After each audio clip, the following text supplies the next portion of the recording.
E nosso estudo de hoje está no Evangelho de Lucas, capítulo 12, versículo 15. A vida de um homem não consiste na abundância das coisas que possui.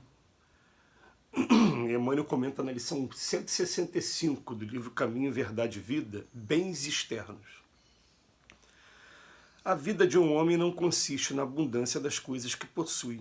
A palavra do Mestre está cheia de oportunidade para quaisquer círculo de atividade humana em todos os tempos. Um homem poderá reter vasta porção de dinheiro, porém, que fará dele? Poderá exercer extensa autoridade, entretanto, como se comportará dentro dela? Poderá dispor de muitas propriedades, todavia, de que modo utiliza os patrimônios provisórios? Terá muitos projetos elevados, quantos edificou? Poderá guardar inúmeros ideais de perfeição, mas estará atendendo aos nobres princípios de que é portador? Terá escrito milhares de páginas, qual a substância da sua obra? Contará muitos anos de existência no corpo, no entanto, o que fez do tempo? Poderá contar com numerosos amigos, como se conduz perante as afeições que o cercam. Nossa vida não consiste da riqueza numérica de coisas e graças, aquisições nominais e títulos exteriores. Nossa paz e felicidade dependem do uso que fizermos, onde nos encontrarmos, hoje, aqui e agora, das oportunidades e dons, situações e favores recebidos do Altíssimo. Não procures amontoar levianamente o que detens por empréstimo. Mobiliza com critério os recursos depositados em tuas mãos. O Senhor não te identificará pelos tesouros que ajuntaste, pelas bênçãos que retiveste, pelos anos que vivesse no corpo físico. Reconhecer-te-á pelo emprego dos teus dons, pelo favor das tuas realizações e pelas obras que deixaste em torno dos teus pés. Muito conveniente, sempre, a gente poder estar analisando textos como esse, em que o Emmanuel vem trabalhar, em primeiro lugar, dinheiro, em segundo lugar, autoridade, e em terceiro lugar, quando ele fala de propriedade, também está ligando, né, aos patrimônios, está ligado ao dinheiro. Depois ele fala de projetos, ideais de perfeição, quantos edificou. Ele fala também de livros, mas qual é a substância da sua obra? Fala também de muito tempo no corpo físico, mas o que ele fez do tempo? A verdade é que a gente vai aprendendo, principalmente com o ensino da doutrina espírita, que todos nós, para chegarmos à perfeição, que é o destino de todo mundo, querendo ou não querendo, né? Até tem um jargão que fala, né, se não chega pelo amor, acaba chegando pela dor. Mas para chegar à perfeição tem que ter todos os aprendizados. A gente vai ter um dia muito dinheiro e vai passar um outro dia pela miséria. A gente vai ter um dia a possibilidade de estar exercendo autoridade e logo depois a possibilidade de estar trabalhando como subalterno em alguma coisa. E em todas essas oportunidades evolutivas, são isso que a gente vai chamar, oportunidades evolutivas, a gente vai estar exercitando alguma coisa, alguma virtude. A gente vai aprendendo, né, que enquanto a gente não consegue administrar o pequenininho, a gente não tem condição de administrar o maior, e que o maior até atrapalha cada um de nós.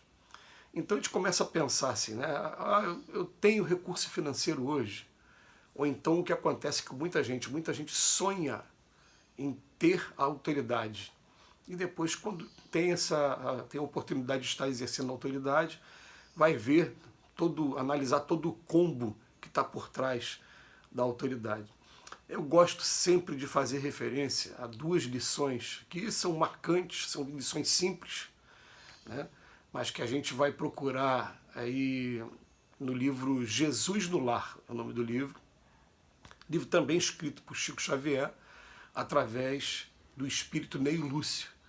E esse livro vai ter duas lições. Uma, eu me lembro que o nome é O Rico Vigilante, né? E a outra lição é alguma coisa de revolucionário, né? Alguém que estava... Vamos falar das duas lições, né? A primeira lição, a lição do rico invigilante, né? Ela vem dizer o seguinte, quer dizer que uma pessoa, de maneira honesta, porque quando a gente estuda a doutrina espírita, a gente fala assim, é errado você ter patrimônio? Não. Desde que você não prejudique, não conquiste o seu patrimônio prejudicando as pessoas, e também desde que você tenha o cuidado para que o teu patrimônio não te comprometa a saúde física e também a saúde moral, o lado moral. São esses 3 pontos, né? Mas essa pessoa, ela teve com honestidade, ela juntou bastante patrimônio, trabalhando 20 anos sem cessar. E depois de 20 anos de trabalho, dedicados ao trabalho, quando ele parou para olhar para o cenário da vida dele, a sua esposa estava viciada em roupas de grife, em viagens para passeio. Os filhos já estavam discutindo, antes do pai desencarnar, qual seria o valor da herança de cada um, o que cada um ficaria, né, quando o pai fosse embora. E ele começou a perceber que eram coisas que fogem do controle dele mesmo, porque, na verdade, ele ficou o tempo todo pensando só no trabalho. E quando a gente se concentra no trabalho, é claro que o resultado vai vir, né? E aí chegou um ponto que ele parou e falou, meu Deus, mas o que eu fiz de errado? E aí um espírito para conversar com ele e fala para ele, meu filho, o dinheiro é igual a água, se você deixar o dinheiro parado, ele pode dar bichos, pode dar, né, micro-organismos, e daqui a pouco está apodrecendo também. Agora, quando você coloca em movimento, ele vai ser fonte de saúde, de vida para muita gente, quando você começa principalmente a ser fonte de empregos, ajudar muita gente. Então, colocou em movimento. Aí o que acontece? Aí ele conta na história que quando ele começa a fazer isso, a esposa quer divorciar, os filhos vão correndo querer interditar o pai, porque o pai estaria dilapidando o patrimônio que eles teriam direito. E ele fala, meu Deus, né, teve coisa que eu, só por não ter tido cuidado com aqueles que estão comigo, né, eu acabei agora criando uma situação muito complicada. Então, por isso que até fala, né, que Jesus fala que é mais fácil o camelo passar pelo buraco da agulha do que o rico entrar no reino dos céus. E quando vai falar da autoridade, a lição contava a história de uma pessoa que estava incomodada, não estava satisfeita com seu governante. E a história é contada em forma de reino, ele é um rei. E ele pede autorização para poder depor aquele rei. É autorização espiritual.